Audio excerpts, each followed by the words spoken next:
Clear है? Voice clear है? ओजी वाले जी सर, जस्ट गेटिंग स्टार्ट। भैया जल्दी आ जाइए सभी लोग।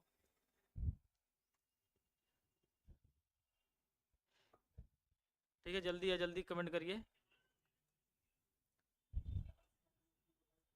भैया, जल्दी जल्दी से वीडियो को लाइक कर दीजिए भैया, चैनल को सब्सक्राइब कर लीजिए, साथ में बेल आइकन को भी प्रेस कर दीजिए। ठीक है, ट्रेडिंग विथ एजेज का क्लियर है सर जी? ओजी वाले यस सर। ये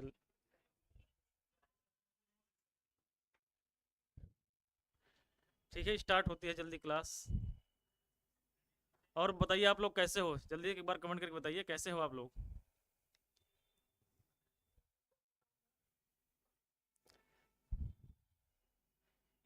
ऋचा जी नमस्कार, नमस्कार ऋचा जी, आप हमारे हर क्लास में बनी रहती हैं। हमें बहुत अच्छा लगता है कि आप लोग हर क्लास में रहते हैं और हर क्लास का आंसर बहुत बेहतरीन ढंग से देते हैं। तो ठीक है, चलिए आगे बढ़ते हैं और स्टार्ट करते हैं भैया।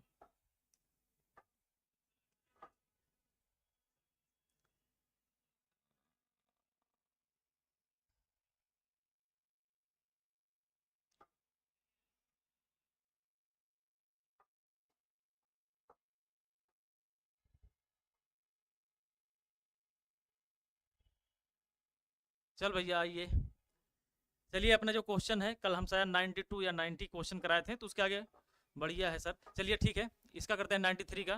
93 का क्वेश्चन से भी स्टार्ट करते हैं। चलिए क्लास अपनी अब। अक्की जी नमस्कार। चलिए बढ़िया बढ़ते हैं। यदि एक वस्तु दोनों सिरों से पकड़कर खींची जाती है, यदि कोई वस्तु है एक सिरे से दोनों सिरों से पकड़कर खींची जाती है तो उस पर लागू बल को क्या कहा जाता है? लागू बल को क्या कहा जाता है? उस पर लागू जो बल होता है उसको क्या कहा जाता है? चलिए कमेंट करके बताइए कि उस पर लागू जो बल होता है उसको क्या कहा जाता है? क्या कहा जाता है? पहला अपना है फ्रिक्शन, घर्षण, आवेग, खिंचाव या संवेग। इसका राइट आंसर कमेंट करके आप लोग बताइए। ऋचा जी का आ गया सी, बहुत बढ़िया ऋचा जी। और लोग कमेंट करके बताइए कि इसका राइट आंसर क्या होगा। ओजी वाले का भैया सी आ गया, अक्की जी का भी सी आ गया, ओनली सक्सेस जी का भी सी आ गया, ट्रेडिंग विथ एजे का भी सी आ गया। बहुत शानदार सभी लोग। आरपी मोटिवेशन जी का भी सी आ गया। तो आप लोग बहुत बढ़िया आंसर कर रहे हैं। तो इसका क्या होगा? सी होगा। जब एक वस्तु को दोनों सिरों से एक दूसरे के विपरीत डायरेक्शन में खींचा जाता है तो उस पर क्या लगता है? खिंचाव बल लगता है। तो इसका राइट आंसर क्या हो जाएगा? खिंचाव हो जाएगा। हाँ, खिंचाव इसका राइट आंसर हो जाएगा। चलिए आगे बढ़ते हैं। अब बताइए इसका, यहाँ पे आगे 94 का है क्वेश्चन। बताइए इसका आगे डैश डैश लगा हुआ है। का मान नगण्य होने पर कोई वस्तु नियत गति से चलती रहती है। चलिए इसका बताइए।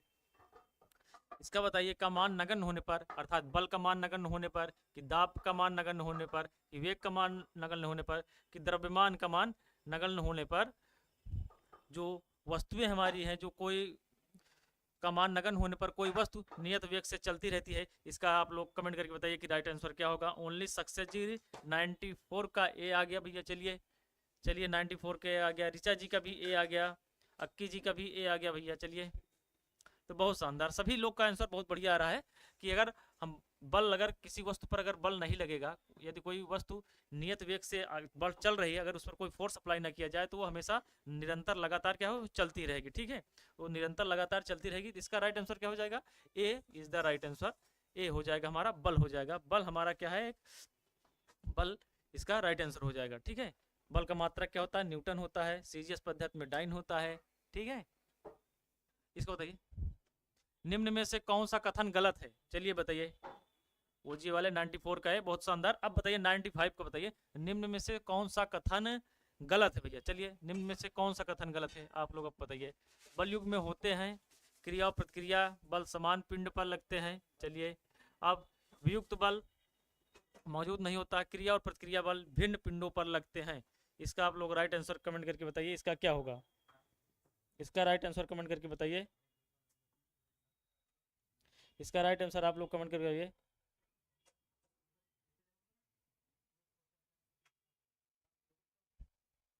आरपी मोटिवेशन जी का 95 का बी। चलिए, क्रिया और प्रतिक्रिया बल समान पिंड पर लगते हैं। चलिए और लोग कमेंट करके बताइए। ट्रेडिंग विथ एजे, अक्की जी 95 का है, ऋचा जी का आ गया, ओजी वाले का बी आ गया, बहुत बढ़िया। तो इसका राइट आंसर हमारा क्या हो जाएगा? क्रिया प्रतिक्रिया। न्यूटन का जो तीसरा लॉ है हमारा, क्रिया प्रतिक्रिया का नियम होता है, वो इसी क्रिया और प्रतिक्रिया बल एक समान पिंड पर लगते हैं। इसका राइट आंसर क्या हो जाएगा? बी हो जाएगा। चलिए आगे बढ़ते हैं। जब दो समान बल किसी पिंड पर एक दूसरे की विरुद्ध दिशा में प्रयुक्त होते हैं तो पिंड पर प्रयुक्त होने वाला कुल बल होगा। चलिए बताइए, पिंड पर प्रयुक्त होने वाला कुल बल क्या होगा? 96 का आप लोग बताइए, पिंड पर प्रयुक्त होने वाला कुल बल क्या होगा? पिंड पर प्रयुक्त होने वाला कुल बल क्या होगा? पिंड पर प्रयुक्त होने वाला कुल बल क्या होगा? आप लोग कमेंट करके बताइए कि पिंड पर प्रयुक्त होने वाला कुल बल क्या होगा।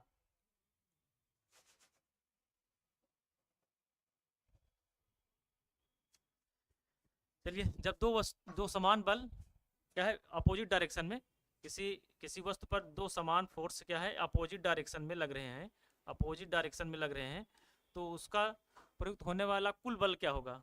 क्या हो जाएगा? आरपी मोटिवेशन का 0, 96 का 0। बहुत बढ़िया, तो इसका राइट आंसर क्या हो जाएगा? सी हो जाएगा। इसका सी इज द राइट आंसर हो जाएगा। चलिए आगे बढ़ते हैं। दो पिंडों के बीच बल सदैव 97 को बताइए। दो पिंडों के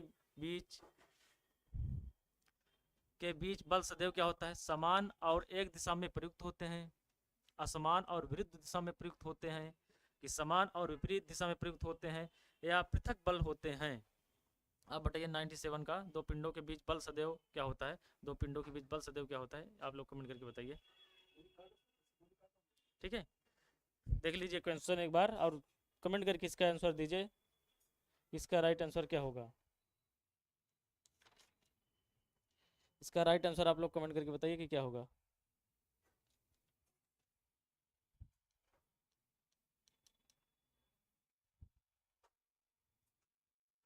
ओजीए वाले का सी, 97 का रीचा जी का सी आ गया, आरपी मोटिवेशन का सी आ गया भैया। तो बहुत बढ़िया, तो इसका राइट आंसर क्या हो जाएगा? हमारा सी ही हो जाएगा, सी हो जाएगा, C is the right answer हो जाएगा। समान और विपरीत दिशा में प्रयुक्त होते हैं, समान और विपरीत दिशा में प्रयुक्त होते हैं। दो पिंडों के बीच बल सदैव क्या होता है? समान और विपरीत दिशा में प्रयुक्त होते हैं, तो इसका राइट आंसर क्या हो जाएगा? हमारा सी हो जाएगा, C is the right answer. अब बताइए एक न्यूटन बराबर क्या होता है? चलिए, एक न्यूटन बराबर क्या होता है, कि एक न्यूटन बराबर कितना होता है, वो आप लोग हमको कमेंट करके बताइए कि एक न्यूटन बराबर कितना होता है। 1 किलोग्राम मीटर प्रति सेकंड स्क्वायर, 1 किलोग्राम मीटर प्रति सेकंड स्क्वायर, 1 किलोग्राम मीटर प्रति सेकंड, 1 किलोग्राम मीटर प्रति सेकंड, 1 किलोग्राम मीटर प्रति सेकंड स्क्वायर। इसका आप लोग कमेंट करके बताइए इसका राइट आंसर क्या होगा। इसका राइट आंसर आप लोग कमेंट करके बताइए। यह बराबर यम में होता है। अगर यदि किसी पिंड पर 1 किलो के द्रव्यमान के किसी पिंड पर एक न्यूटन का बल लगाया जाए तो उसमें उत्पन्न जो त्वरण होता है एक मीटर प्रति सेकंड होता है, तो इसका क्या हो जाएगा? एक देखा यम ए होता है किलोग्राम मीटर प्रति सेकंड स्क्वायर, तो 1 किलोग्राम मीटर प्रति सेकंड स्क्वायर किस में है? आप लोग बताइए इसका राइट आंसर। ऋचा जी का आ गया 98 का ए, ओजी वाले का भैया ए आ गया, तो इसका राइट आंसर क्या हो जाएगा? हमारा ए ही हो जाएगा, ए इज द राइट आंसर। 98 का क्या हो जाएगा? ए इज द राइट आंसर। ठीक है, चलिए आगे बढ़ते हैं। अब इसका बताइए, यदि संवेग p और वेग v दिया हुआ हो तो द्रव्यमान यम ज्ञात करने के लिए प्रयुक्त सूत्र बताना है आपको। चलिए भैया बताइए जल्दी से इसका कमेंट करके कि 99 का यदि संवेग दिया है p और वेग v दिया हो तो द्रव्यमान यम ज्ञात करने के लिए प्रयुक्त सूत्र का आपको बताना है। प्रयुक्त सूत्र क्या होगा? कमेंट करिए जल्दी से, सूत्र ज्ञात करना है आपको। बताइए क्या होगा इसका। 98 का भैया, चलिए इसका बताइए 99 का कमेंट करिए आप लोग, कमेंट करके बताइए 99 का डी, अक्की जी का भी डी, ओजी वाले का डी भैया। और लोग कमेंट करके बताइए इसका राइट आंसर क्या होगा 99 का, कमेंट करके बताइए। P बराबर एम वी से, ऋचा जी क्या गया? P upon V, P upon V. चलिए और लोग कमेंट करके बताइए। ठीक है, यहाँ क्या होगा? P बराबर एम वी से, P बराबर क्या हो? एम वी से, तो हमें क्या ज्ञात करना है? यम ज्ञात करना है, द्रव्यमान ज्ञात करना है। तो द्रव्यमान क्या हो जाएगा? यम बराबर क्या हो जाएगा? यम बराबर P upon V, P upon V हो जाएगा यम बराबर, तो यही इसका राइट आंसर हो जाएगा। P अपान वी इस किस में है? इसमें किसी में नहीं है ना, तो इसमें कोई नहीं होगा। अगर इसको भी बना लेते हैं P अपान वी, तो इसका राइट आंसर हमारा डी हो जाएगा। ठीक है, D is the right answer. ठीक, इसका राइट आंसर यम बराबर P अपान वी। बहुत बढ़िया ऋचा जी, चलिए आगे बढ़ते हैं। संवेग बराबर क्या होता है? संवेग अभी इसी सूत्र से, संवेग P बराबर m इंटू वी, द्रव्यमान इंटू वेग के गुणनफल को क्या बोला जाता है? संवेग बोला जाता है। संवेग हमारा क्या है? P बराबर एम वी से द्रव्यमान और वेग के गुणनफल को संवेग बोला जाता है। तो इसका राइट आंसर क्या हो जाएगा? बी हो जाएगा। संवेग हमारा एक सदिश राशि है, ठीक है, संवेग हमारा क्या है? सदिश राशि है ना, ठीक है। डिफेंस लवर जी, पी बराबर एम वी, बहुत बढ़िया डिफेंस लवर जी। चलिए और लोग कमेंट करके बताइए। बहुत बढ़िया बढ़िया डिफेंस लवर जी, बी, बहुत, B is the right answer. इसका राइट आंसर क्या हो जाएगा? बी हो जाएगा 100 का। चलिए आगे बढ़ते हैं। न्यूटन का गति का तीसरा नियम निम्नलिखित में से किस स्थितियों पर लागू है? आप इसको कमेंट करके बताइए, इसको ध्यान से पढ़िए और इसको कमेंट करके बताइए कि इसका राइट आंसर क्या होगा। कि जब कोई वस्तु नाव से नदी के किनारे कूदता है तो नाव पीछे की ओर जाती है। चलिए ये हो गया। जब कोई व्यक्ति सीमेंट वाली फ्लोर पर गिरता है तो उसे चोट लगती है, हो गया। तीसरा हो गया, तेजी से चलती क्रिकेट गेंद को पकड़ते समय एक क्षेत्र रक्षक अपने हाथों को पीछे की ओर करता है, हो गया। चलिए बताइए। एक बस में खड़े यात्री पीछे की दिशा में गिरते हैं जब स्थिर बस अचानक चलती है। अब लोग सभी लोग कमेंट करके बताइए कि इसका राइट आंसर क्या होगा, बताइए। न्यूटन का तीसरा लॉ इसमें किस पर सटीक बैठ रहा है? आप लोग कमेंट करके बताइए। ट्रेडिंग विथ एजे जी का ए आ गया, अक्की जी का भैया ए आ गया। चलिए और लोग कमेंट करके बताइए इसका राइट आंसर क्या होगा। डिफेंस लवर जी है, ऋचा जी का ए आ गया, बहुत बढ़िया। तो इसका क्या हो जाएगा? जो न्यूटन का तीसरा लॉ है क्रिया प्रतिक्रिया का नियम, तो इस पर लागू होता है। जब कोई व्यक्ति नाव से नदी के किनारे कूदता है तो नाव पीछे की ओर क्या होती चली जाती है। तो इसका राइट आंसर क्या हो जाएगा? ए हो जाएगा, ठीक है। चलिए अच्छा, आप लोग इसमें बताइए, डी वाले में बताइए कि इसमें न्यूटन का कौन सा लॉ कार्य कर रहा है। चलिए कमेंट करिए। एक बस में खड़े यात्री पीछे की दिशा में गिरते हैं जब स्थिर बस अचानक चलती है। आप लोग इसका कमेंट करके बता दीजिए कि डी वाले का, इस पे न्यूटन का कौन सा लॉ कार्य कर रहा है। विनय पटेल जी, गुड आफ्टरनून सर, विनय पटेल जी बहुत बढ़िया। चलिए आप लोग इसका कमेंट करके बताइए कि एक बस में खड़े यात्री पीछे की दिशा में गिरते हैं जब स्थिर बस अचानक चलती है, इसमें न्यूटन का कौन सा लॉ कार्य करता है, बताइए। आप लोग कमेंट करके बताइए इसका राइट आंसर क्या होगा। जड़त्व, ऋचा जी का आ गया जड़त्व, बहुत सही, जड़त्व। ओनली सक्सेस जी का आ गया सेकंड लॉ, बहुत सही। और लोग कमेंट करिए। विनय पटेल जी का आ गया फर्स्ट न्यूटन, डिफेंस लवर जी का फर्स्ट लॉ, बहुत शानदार। डिफेंस लवर जी, ऋचा जी का और हमारे विनय भैया जी का राइट आंसर क्या हो गया। इस पे क्या है? जड़त्व का नियम कार्य करता है, ठीक है, जड़त्व का न्यूटन का फर्स्ट लॉ कार्य करता है, बहुत बढ़िया। चलिए आगे बढ़ते हैं। आप बताइए गति का दूसरा नियम से संबंधित है, किससे संबंधित है? जड़त्व से संबंधित है कि भ्रष्ट या धक्का संबंधित है कि संवेग से संबंधित है कि दाब से संबंधित है? चलिए इसका आप बताइए। जड़त्व का नियम, डिफेंस लवर जी बहुत बढ़िया। प्रतिभा पटेल जी, गुड आफ्टरनून। आप बताइए इसका, गति का दूसरा नियम से संबंधित है, एक बार कमेंट करके बताइए। गति का जो दूसरा नियम है किससे संबंधित है? न्यूटन का जो गति का दूसरा नियम है किससे संबंधित है?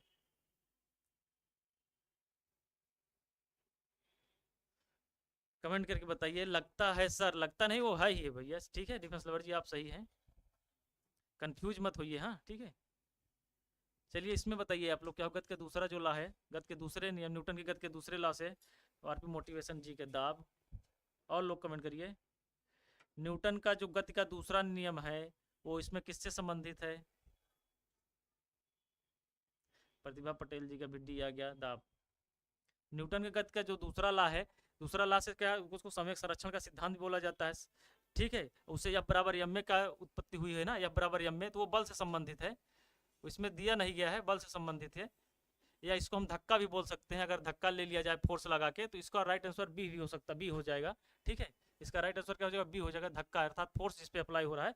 न्यूटन के गति के दूसरे नियम से हमें क्या प्राप्त होता है? बल की परिभाषा प्राप्त होती है कि यदि किसी पिंड पर लगाया गया जो बल होता है उस पिंड के द्रव्यमान और उसमें उत्पन्न जो त्वरण होता है उसके गुणनफल के समानुपाती होता है। यह न्यूटन का दूसरा लॉ है। तो ये हमारे न्यूटन के दूसरे लॉ से क्या धक्का या भ्रष्ट, इसको बोला जा सकता है धक्का या फोर्स जो अप्लाई किया गया है, तो इसका राइट आंसर बी हो सकता है, ठीक है, बी है। चलिए आगे बढ़ते हैं। एक ऐसा कारक जो किसी निकाय को गतिमान अवस्था में लाता है या लाने का प्रयास करता है या रोकता है या रोकने का प्रयास करता है, क्या कहलाता है? वाट, चलिए बताइए, वाट, कार्य, बल या जूल? कमेंट करके आप लोग बताइए इसका राइट आंसर क्या होगा।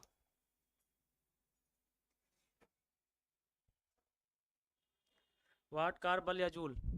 डिफेंस लवर जी, जी सर, यह बराबर एम में, बहुत बढ़िया डिफेंस लवर जी।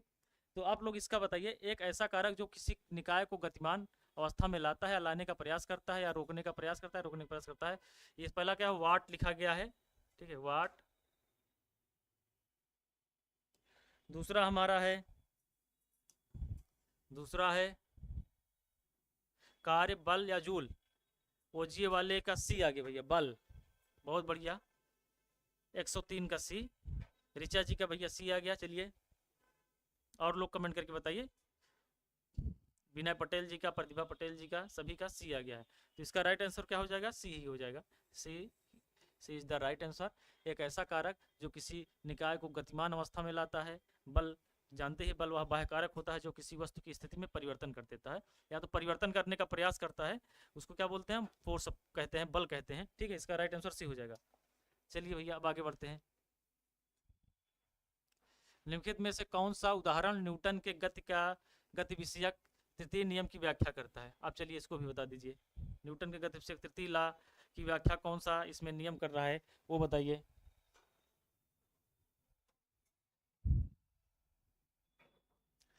जब हम पैदल चलना बंद करते हैं तो साइकिल धीमी होना शुरू हो जाती है। चलिए, ये हो गया पहला अपना। बस के अचानक चलने पर यात्रियों को पीछे की ओर झटका लगता है। चलिए दूसरा ये हो गया। तेजी से आती हुई क्रिकेट गेंद को पकड़ते समय क्षेत्र रक्षक चलती गेंद के साथ धीरे धीरे अपने हाथ पीछे की ओर कर लेता है। चलिए ये भी हो गया भैया। चलिए, और रॉकेट लॉन्च करना, विनय पटेल जी का 104 का डी आ गया भैया। चलिए विनय पटेल जी, बहुत बढ़िया। डिफेंस लवर जी का भी आ गया डी। चलिए, आरपी मोटिवेशन भी का भी आ गया, बहुत शानदार। तो इसका रॉकेट जो लॉन्च करना, जो रॉकेट के जो सिद्धांत हमारा कार्य करता है, वो हमारा तृतीय लॉ पे कार्य करता है, ठीक है। न्यूटन के गति विषयक तृतीय नियम पे हमारा कार्य करता है, ठीक है। चलिए, इसलिए हमारा जो जो है बी वाला, ये जड़त्व के नियम पे सिद्धांत पे कार्य कर रहा है, ठीक है। जड़त्व कला न्यूटन का फर्स्ट लॉ पे सिद्धांत पे कार्य करता है। और ये जो हमारा सी वाला है, तेजी से आती हुई क्रिकेट गेंद को पकड़ते समय जो क्षेत्र रक्षक होता है, जो क्रिकेटर होता है, वो अपने हाथ को पीछे की तरफ क्यों कर लेता है, वो न्यूटन के दूसरे लॉ पे संबंधित है, ठीक है, संवेग संरक्षण के सिद्धांत पे। क्योंकि जितना हम अधिक टाइम लेंगे उतना हमें संवेग क्या हो जाएगा, कम होगा, ठीक है। तो ये दूसरे लॉ पे सिद्धांत पे कार्य करता है। चलिए आगे बढ़ते हैं। यदि बल F और त्वरण ए दिया हुआ हो तो वस्तु का द्रव्यमान ज्ञात करने के लिए प्रयुक्त सूत्र बताइए। चलिए इसको भी सॉल्व कर लिया आप लोग कि यदि बल F और त्वरण ए दिया हुआ हो तो वस्तु का द्रव्यमान ज्ञात करने के लिए सूत्र क्या होगा, कमेंट करके बताइए भैया जल्दी से। F बराबर एम में से, F बराबर क्या है, एम में से, F बराबर एम में से। इसका आप लोग कमेंट करके बताइए कि इसका क्या होगा। 105 का क्या होगा, F बराबर एम में से एम ज्ञात करना है ना, तो एम बराबर क्या हो जाएगा, एम बराबर क्या हो जाएगा, एम बराबर F अपान, F अपान क्या हो जाएगा, F अपान ए हो जाएगा, एम बराबर F अपान ए, ठीक है। तो इसका F बराबर F अपान ए किस में है, ये हमारा बी में है, तो इसका बी राइट आंसर क्या हो जाएगा, बी हो जाएगा, बहुत सही। 105 का, 105 का भैया, 105 का F अपान ए, एम बराबर F upon A, B. Pratibha Patel ji का आ गया B, B is the right answer. क्योंकि रिवीजन जी का भी आ गया बी, गुरुदेव, ठीक है। इसका राइट आंसर क्या हो जाएगा, बी हो जाएगा। चलिए आगे बढ़ते हैं अब। जब बल और विस्थापन के बीच कोण 90 डिग्री हो, ठीक है, माया यादव जी का भी बी आ गया। डिफेंस लवर जी का F बराबर एम बराबर F अपान है, बहुत बढ़िया डिफेंस लवर जी, ठीक है। जब बल और विस्थापन के बीच कोण 90 डिग्री हो तो किया गया कार्य बताइए, किया गया कार्य कितना होगा, क्या होगा, उदासीन होगा, ऋणात्मक होगा, धनात्मक होगा, या शून्य या कोई कार्य नहीं होगा। इसका आप लोग कमेंट करके बताइए कि क्या होगा राइट आंसर। इसका राइट आंसर कमेंट कीजिए। जब बल और विस्थापन के बीच कोण 90 डिग्री हो तो किया गया कार्य कितना होगा।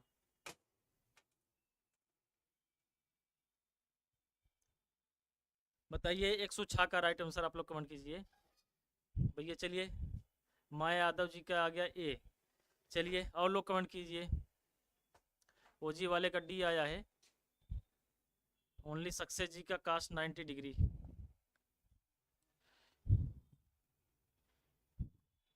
बहुत सही। ऋचा जी का डी आ गया, बहुत शानदार। हम जानते हैं कि कास्ट, जैसे हम जानते हैं कि जो किया गया डब्लू बराबर क्या होता है, डब्लू बराबर एफ डी कास्ट थीटा होता है ना, एफ डी, डब्लू बराबर क्या होता है, F D cast theta, W बराबर क्या होता है, एफ डी कास्ट थीटा होता है, एफ डी कास्ट थीटा। अर्थात काश कितने 90 अंश का मान कितना होता है, काश 90 अंश का मान कितना होता है, 0 होता है। तो इसका राइट आंसर क्या हो जाएगा, डी हो जाएगा। इसका राइट आंसर क्या हो जाएगा, डी हो जाएगा। अर्थात कोई पिंड है, इस पे क्या है, काश 90 अंश का मान कितना हो जाता है, 0 हो जाता है। अगर कोई किसी पिंड पर अगर जो फोर्स हमारा है, फोर्स और डिस्प्लेसमेंट के बीच, ये फोर्स हो गया, फोर्स अप्लाई कर रहे हैं, फोर्स और डिस्प्लेसमेंट के बीच जो हमारा डिस्प्लेसमेंट के बीच जो एंगल है वो डिग्री हमारा है, एंगल कितना का 90 डिग्री होगा, तो हमारा किया गया कार्य क्या हो जाएगा, 0 हो जाएगा। ठीक है, किया गया कार्य 0 हो जाएगा। अच्छा ये बताइए आप लोग कि कार्य अधिकतम कब होगा, कार्य किस एंगल पर अधिकतम होगा, ये बताइए आप लोग, कमेंट कीजिए।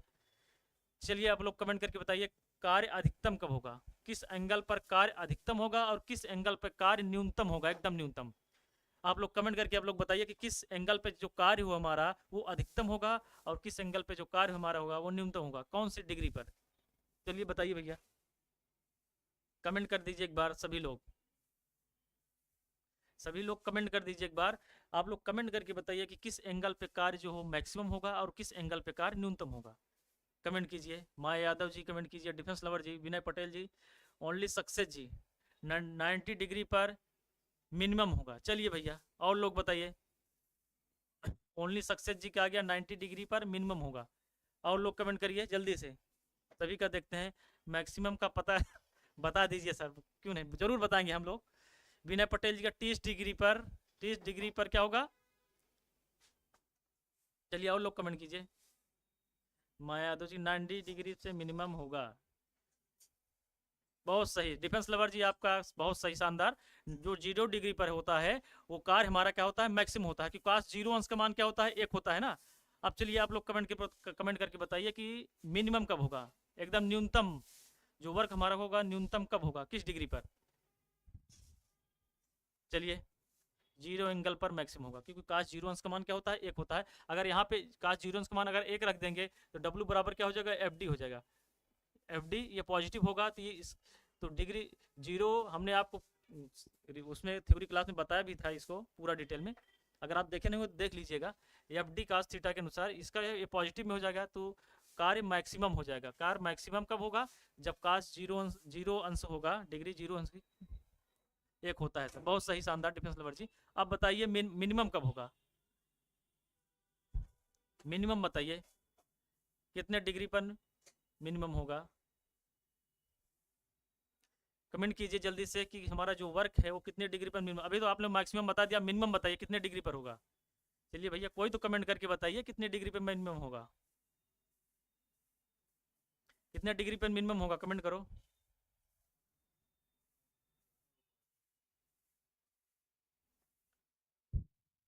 भैया जल्दी से कमेंट कीजिए, अगर आपको ना पता रहा हो तो बताइए, हम बताते हैं पिन आपको।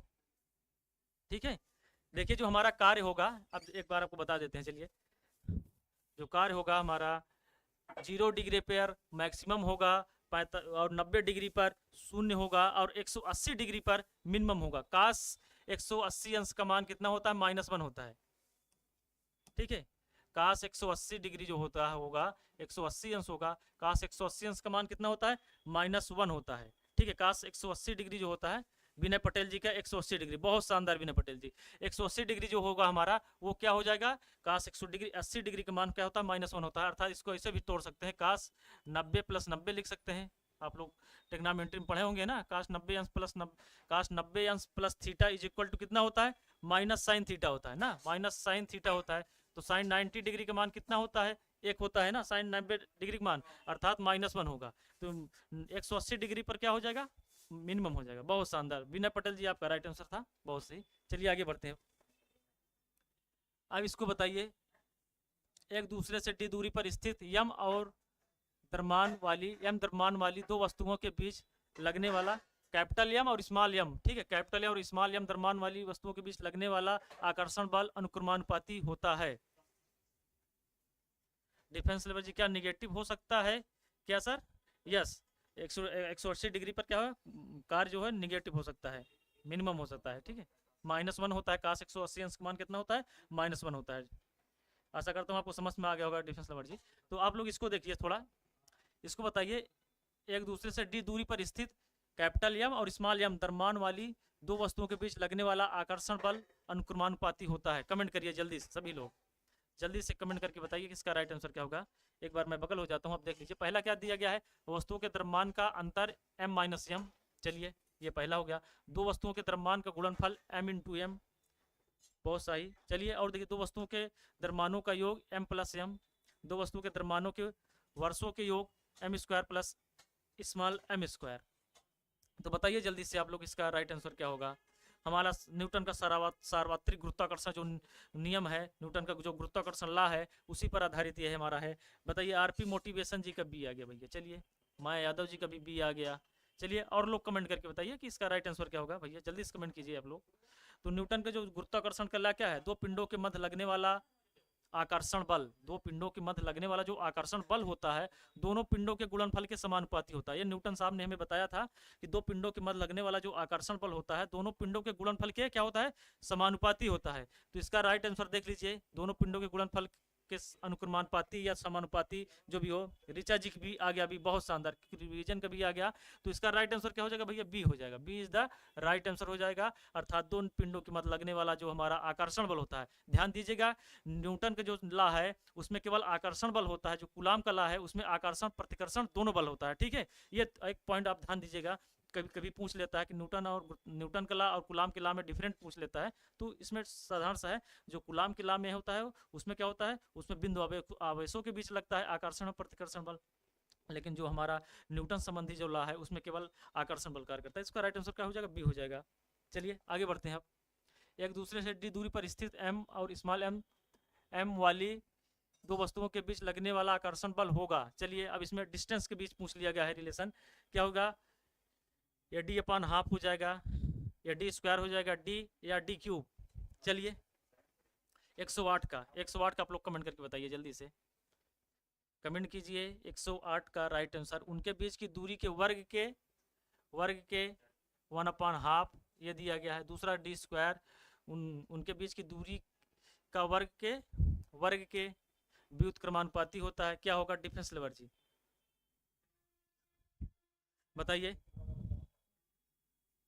बताइए इसका। डिफेंस लवर जी क्या बोल रहे हैं, सर कार अगर निगेटिव होगा तो इसका क्या मतलब होगा। कार अगर निगेटिव होगा, cos 180 डिग्री का मान कितना होता है, -1 होता है, तो हमारा जो किया गया कार्य होगा वो निगेटिव में चला जाएगा। इसका आप लोग कमेंट करिए जल्दी से। माया यादव जी का क्या आ गया, बी आ गया।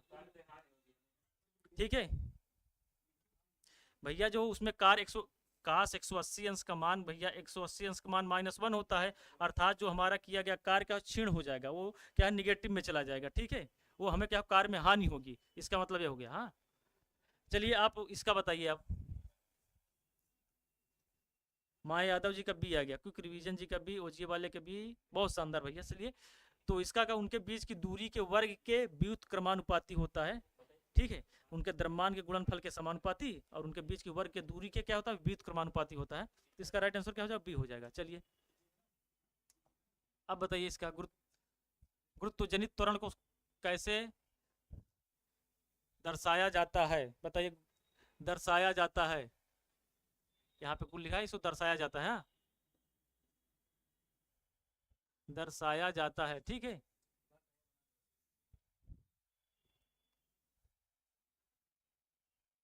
दर्शाया जाता है, बताइए जल्दी से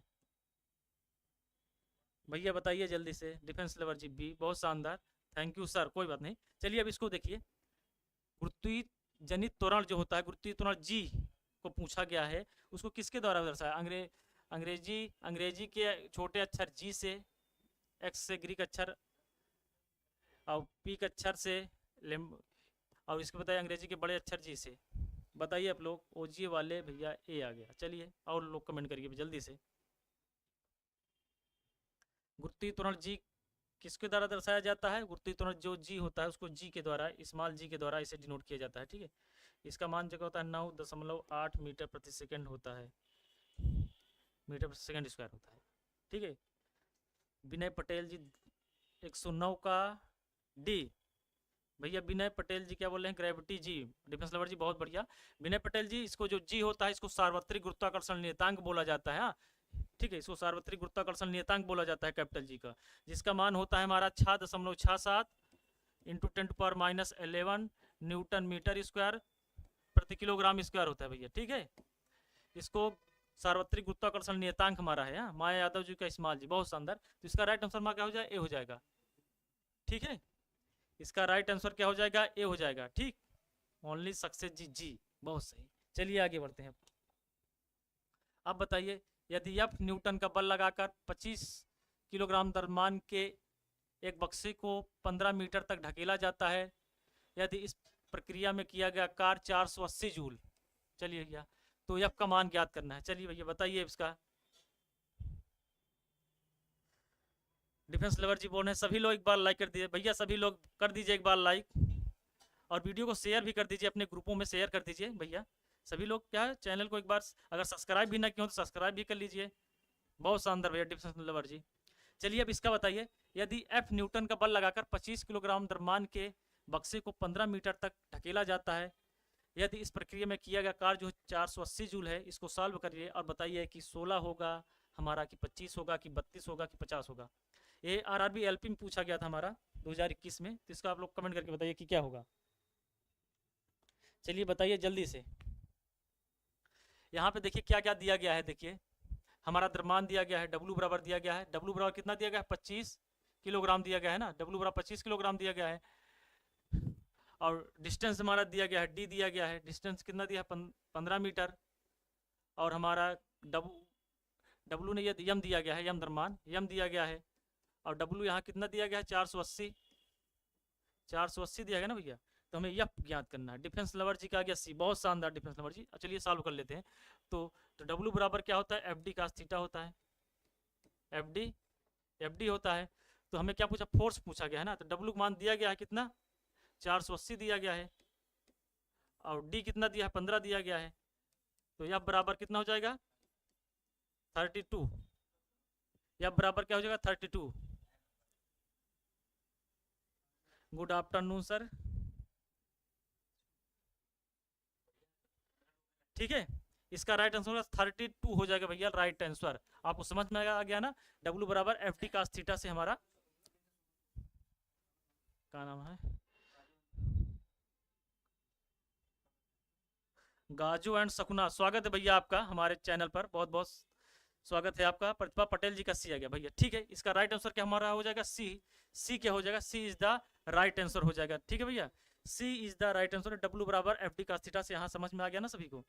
डिफेंस लवर जी का सी आया है, बहुत शानदार डिफेंस लवर जी। ओजी वाले का भैया सी आ गया, बहुत शानदार। ठीक है, चलिए आगे बढ़ते हैं।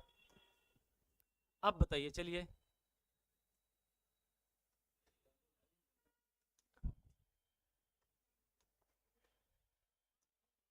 चलिए इसका बताइए भैया, बताइए डिफेंस लवर जी। गजाओ भाई, वेलकम इन क्लास, बहुत शानदार भैया, सभी लोग स्वागत करिए इनका। चलिए अब इसका बताइए, 112 का बताइए। चलिए 112 का आप लोग कमेंट करके बताइए। को उस समय दर के तौर पर तय किया जाता है जिस पर काम किया जाता है या ऊर्जा स्थानांतरित की जाती है। बताइए जल्दी से, इसका राइट आंसर क्या होगा। 112 का आप लोग 112 का कमेंट करके बताइए। 112 का भैया कमेंट करके बताइए।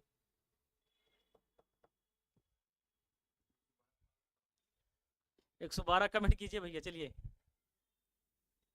112 कमेंट करके आप लोग बताइए कि इसका क्या राइट आंसर क्या है। आरपी मोटिवेशन जी का सी भैया। चलिए थोड़ा ये आगे पीछे हो गया है, इसको बी मान लेते हैं। चलिए ए बी सी डी क्रम से रखिए। चलिए ठीक है, ए बी सी डी। माया यादव जी दूरी, प्रतिभा जी का सी, प्रतिभा जी क्विक रिवीजन जी का सी, आरपी मोटिवेशन जी का सी। को समय दर के तौर पर तय किया जाता है जिस पर काम किया जाता है या ऊर्जा स्थानांतरित की जाती है। हम जानते हैं कि P बराबर क्या होता है, डब्ल्यू अपान टी होता है। P बराबर क्या होता है, डब्ल्यू अपान टी। P बराबर क्या होता है, डब्ल्यू अपान टी। पावर बराबर क्या होता है, कार्य बटे समय। कार्य बटे समय 112 का बताइए भैया, कार्य बटे समय। इसका क्या हो जाएगा, इसका राइट आंसर यहाँ पे सीधा मान लीजिए बी लिखे हैं तो बी हो जाएगा, इज द बी का हो जाएगा। पहले जिन लोगों ने कमेंट किया था उनका आंसर सही है, प्रतिभा जी का भी सही था, क्योंकि रिवीजन जी का भी सही था। ठीक है, इसका राइट आंसर क्या हो जाएगा, शक्ति हो जाएगा। ठीक, चलिए आगे बढ़ते हैं।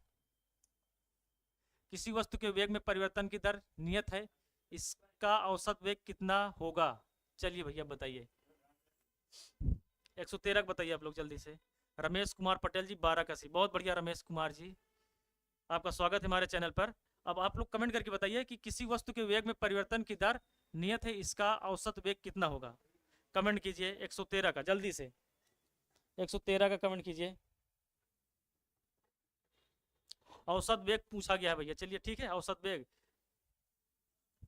पूछा गया है कि प्रारंभिक और अंतिम वेग के योग का आधा, ठीक है।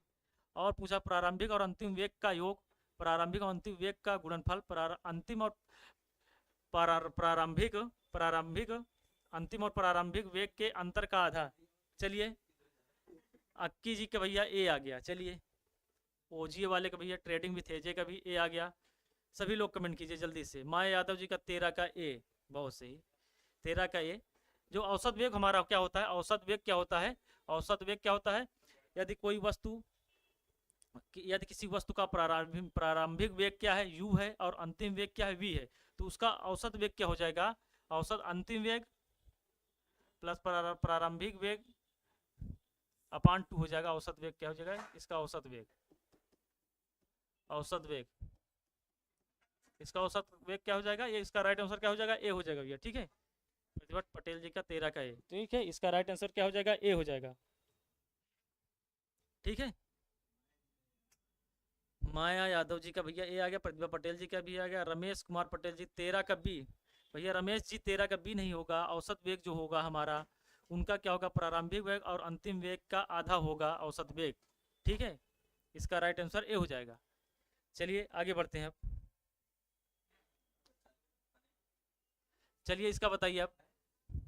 किसी ऐसे ग्रह पर विचार करें जिसका द्रव्यमान यम और त्रिज्या दोनों पृथ्वी का आधा हो, तो पृथ्वी पर डब्लू द्रव्यमान वाले किसी वस्तु का द्रव्यमान उस ग्रह का क्या होगा, 2 गुना होगा, 2W होगा उसके भार का, पृथ्वी के भार का 2 गुना होगा, कि W/2 होगा, कि W होगा, कि W/4 होगा। कमेंट कीजिए जल्दी से।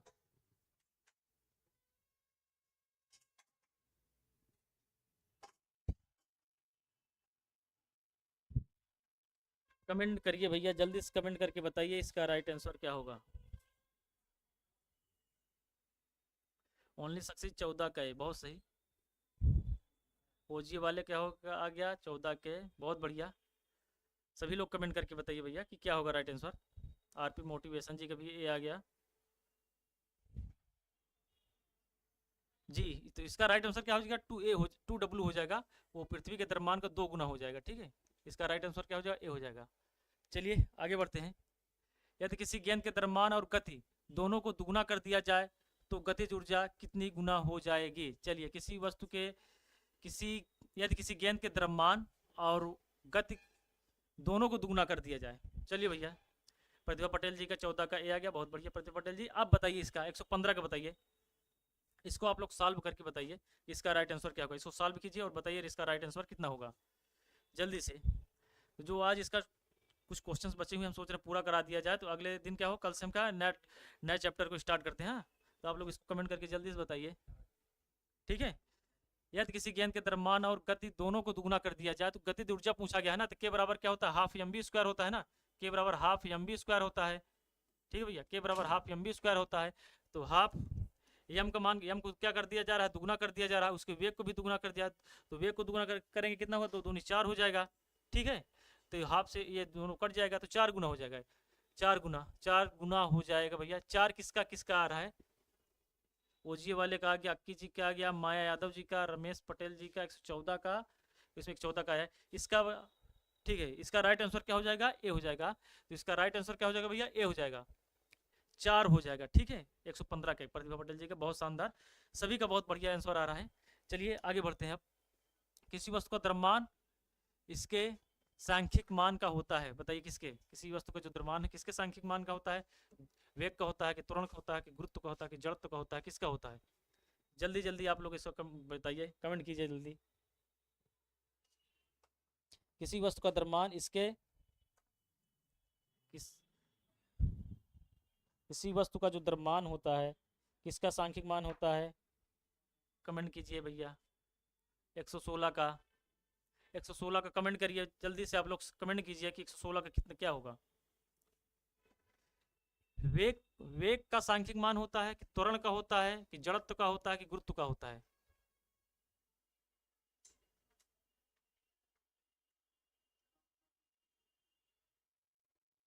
रमेश पटेल जी का आ गया भैया 15 का।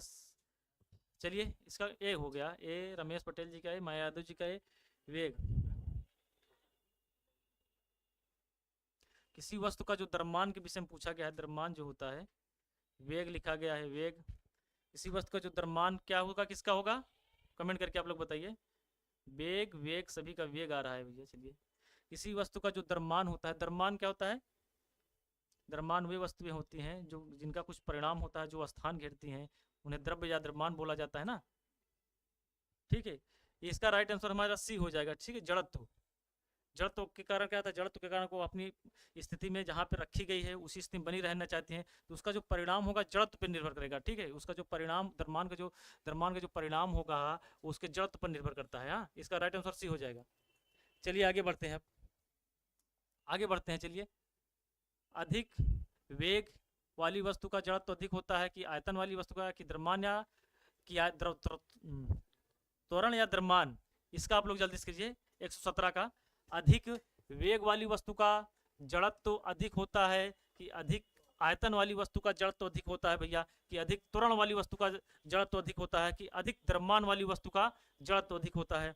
आप लोग 117 का कमेंट करके बताइए कि 117 का क्या होगा, जल्दी से 117 का बताइए कमेंट करके। 117 का भैया कमेंट कीजिए जल्दी से। अधिक द्रव्यमान वाली का होगा कि त्वरण का होगा कि आयतन का होगा कि वेग होगा? जल्दी से कमेंट कीजिए और सभी लोग कमेंट करके जल्दी बताइए इसका क्या हो जाएगा। इसमें पूछा गया ना जड़त्व किसका अधिक होगा, जिसका द्रव्यमान सबसे अधिक ज्यादा होगा उसका जड़त्व क्या होगा, अधिक होगा। इसका राइट आंसर क्या हो जाएगा, डी हो जाएगा। D is the right answer. आगे बढ़ते हैं। अब इसको बताइए, किसी ट्राली को 20, यदि किसी ट्राली को क्या लिखा है, यदि किसी ट्राली को 20 मीटर तक, यदि किसी ट्राली को 20 मीटर तक ढकेलने में किया गया कार्य 1200 जूल होता है तो लगाया गया बल ज्ञात करना है। चलिए बताइए। 117 का डी आ गया। 118 का आप लोग कमेंट कीजिए। प्रतिभा पटेल जी 118 कमेंट कीजिए, कितना होगा इसका? इसका बताइए। 120 न्यूटन होगा कि 30 न्यूटन की 60 की 90 न्यूटन? कमेंट करिए जल्दी से 118 का। 118 का आप लोग कमेंट करके बताइए। 118 कमेंट कीजिए भैया जल्दी से। 118 का अक्की जी का सी। चलिए भैया, आरपी मोटिवेशन का सी, ओजी वाले का C, trading with AJ, only success, सभी लोग भैया बहुत सही आंसर कर रहे हैं। डब्ल्यू बराबर एफ डी होता है, तो डी का हमें क्या निकालना है, आपका मान निकालना है, तो डब्ल्यू अपॉन टी हो जाएगा। डब्ल्यू का मान 1200 जूल है, 1200 जूल, डिस्टेंस हमारा 20 है, तो काट दीजिए 60 दूनी 120, इसका क्या हो जाएगा, सी नंबर हो जाएगा, सी। प्रतिभा पटेल जी सी, माया यादव जी का सी, बहुत सही। हाँ ठीक है, चलिए अब टाइम भी हो चुका है, तो आप लोग थोड़ा टाइम से आ जाइए कीजिए क्लास में ना, 12 बजे आप आ जाइए सभी लोग, तो क्वेश्चन को करने में बहुत मज़ा आएगा। तो कल हम एक नया चैप्टर स्टार्ट करेंगे। ठीक है, कल नया चैप्टर हम आप लोग को बता देते हैं, तो आप उसी से रिलेटेड पढ़ के आइएगा। ठीक है, नया चैप्टर हम लोग करेंगे सर्कुलर मोशन का। ठीक है, सर्कुलर मोशन का हम लोग कल क्वेश्चन आंसर लेकर आएंगे आपके सामने। तो ठीक है, तो सभी लोग एक बार अगर चैनल को लाइक कर दीजिए भैया सभी लोग, और सभी लोगों को क्लास अच्छी लगी एक बार लोग कमेंट करके बताइए कि क्लास कैसी लगी आप लोगों को। ठीक है, एक बार कमेंट करके सभी लोग बता दीजिए क्लास कैसी लगी सभी को। बेस्ट क्लास सर साइंस की, ट्रेडिंग विथ एजे जी का बहुत बढ़िया, ओनली सक्सेस जी का, ओजी वाले का बहुत बढ़िया। ठीक है, चलिए तो हम अपनी क्लास को आज यहीं पे एंड करते हैं। ठीक है, इसके बाद आपकी मैथ की क्लास है जो हमारे आकाश सर ले रहे हैं, फंटास्टिक, बहुत सही। आरपी मोटेंस वेटेंस जी, Pratibha Patel ji, thank you sir. सभी लोग को बहुत बहुत हमारा नमस्कार है। कल हम आपसे 12 बजे मिलेंगे, और सर्कुलर मोशन सभी लोग उस पर चैप्टर को